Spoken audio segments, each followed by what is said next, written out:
Hello everyone, Rimi বলছি edu highway থেকে। আজকের আমাদের টপিক হচ্ছে একাডেমিক ভোকাবুলারি ফর এক্সামস। তাহলে আজকে আমরা কি শিখব? এক্সামসে আমরা যে ধরনের ভোকাবুলারি দেখে থাকি এবং বুঝতে পারি না, এগুলোই আজকে আমরা এই ভিডিওতে শিখব। তাহলে চলো শুরু করা যাক। First one, analyse. অ্যানালাইজ মানে হচ্ছে কোনো জিনিসকে আরেকটু বেটার ভাবে বোঝা, আরেকটু বেটার ভাবে এক্সামিন করে শান্তভাবে বুঝে নেওয়া। তাহলে বুঝে নিই একটা এক্সাম্পল।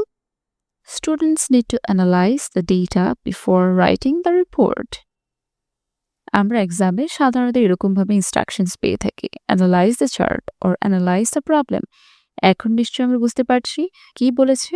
মূলত চার্টকে কিংবা প্রবলেমকে ভালো করে কেয়ারফুলি আরও বেটার আন্ডারস্ট্যান্ড করে তাদেরকে বুঝাতে বলছে, মানে বর্ণনা করতে বলছে।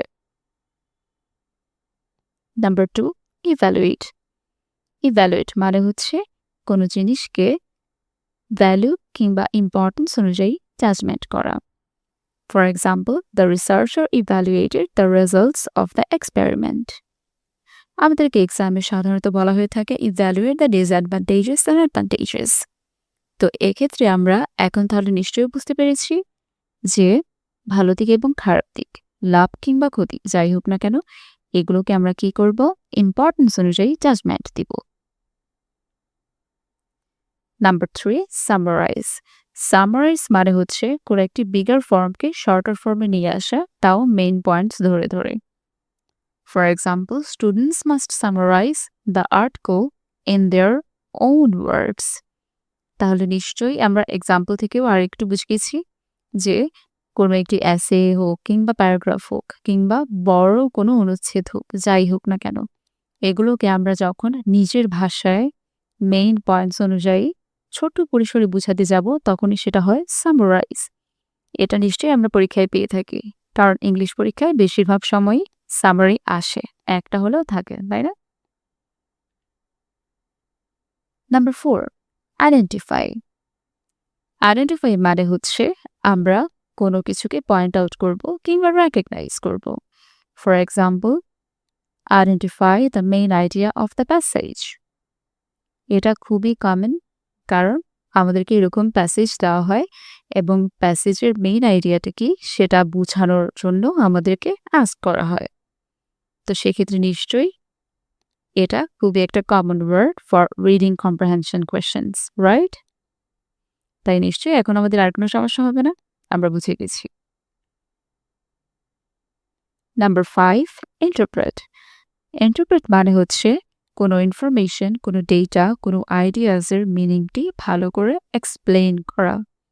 For example, students must interpret the graph before writing their answers. তাহলে এখানে কি বলা হচ্ছে?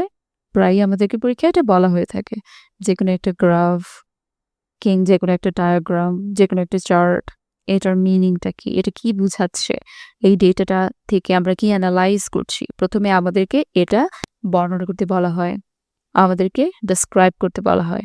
তো মূলত এখন আমরা বুঝতে পারছি যে মূলত ইন্টারপ্রেটটাকে কি বোঝায়। ইন্টারপ্রেট করা মানে বুঝাচ্ছি যে ওই যে ডেটা, ওই যে আইডিয়া, ওই যে ইনফরমেশন, সেটার মিনিংটা এক্সপ্লেইন করা। Number 6, illustrate. ইলাস্ট্রেট মিনস কোনো এক্সাম্পল কিংবা এভিডেন্স, এই জিনিসগুলোকে আইডিয়া মাফিক এক্সপ্লেইন করা। ঠিক আছে? For example, the teacher illustrated the concept with real life examples. তাহলে যখন আমরা কোনো কিছু এক্সপ্লেইন করি বা যখন আমাদের কাছে কোনো কিছু এক্সপ্লেইন করা হয়, তাও উদাহরণ সহ আইডিয়া দিয়ে, যেখানে আমরা নিজেরা মনের মধ্যে কোনো একটা কিছু ভিজুয়ালাইজ করতে পারি, তখন জিনিসটাকে কি বলে? ইলাস্ট্রেশন বা ইলাস্ট্রেট। Number 7, outline. আউটলাইন মানে হচ্ছে কোনো একটি আইডিয়ার ব্রিফ প্রেজেন্টেশন, মানে আমরা মেইন পয়েন্ট ধরে ধরে কোনো কিছুকে ব্রিফলি প্রেজেন্ট করব, তখন যেটা হয় কি আউটলাইন, মানে হচ্ছে যে ইম্পর্টেন্স বিষয়গুলো বের করে নিয়ে আসা, আউটলাইন করা। For example, the Introduction outlines the key ideas of the essay. মানে essay থেকে ইম্পর্টেন্ট আইডিয়াসগুলা বের করে নিয়ে আসা হয়েছে। তার মানে এটা কি আউটলাইনিং।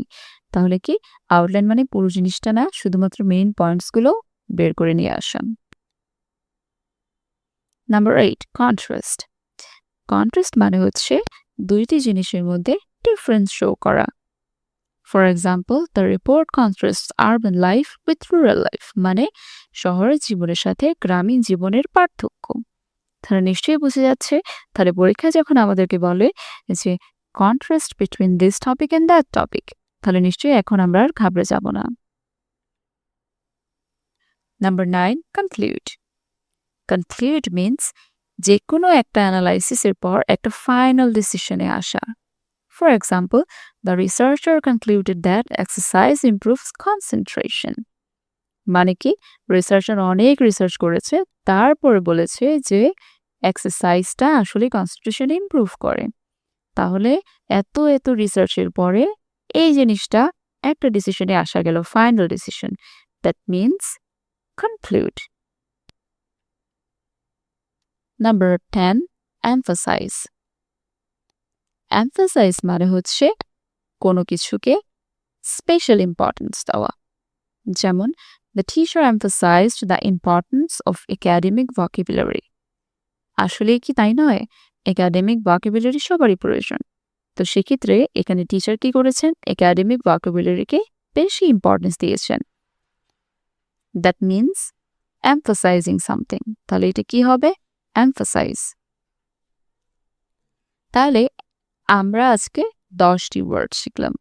এর মধ্যে সবগুলোকে আরেকটু কুইক প্র্যাকটিস করে ফেলি। Number 1 analyse, 2 evaluate, 3 summarize, 4 identify, 5 interpret, 6 illustrate, 7 outline, 8 contrast, 9 conclude, 10 emphasize. তাহলে আরো কি কুইক ভোকাবুলারিজ আপনাদের জানা আছে এগুলো একটু কমেন্ট বক্সে কমেন্ট করে দেবেন, এবং প্রত্যেকটি ওয়ার্ড দিয়ে একটা করে সেন্টেন্স অবশ্যই নিজের ভাষায় বানাতে ভুলবেন না।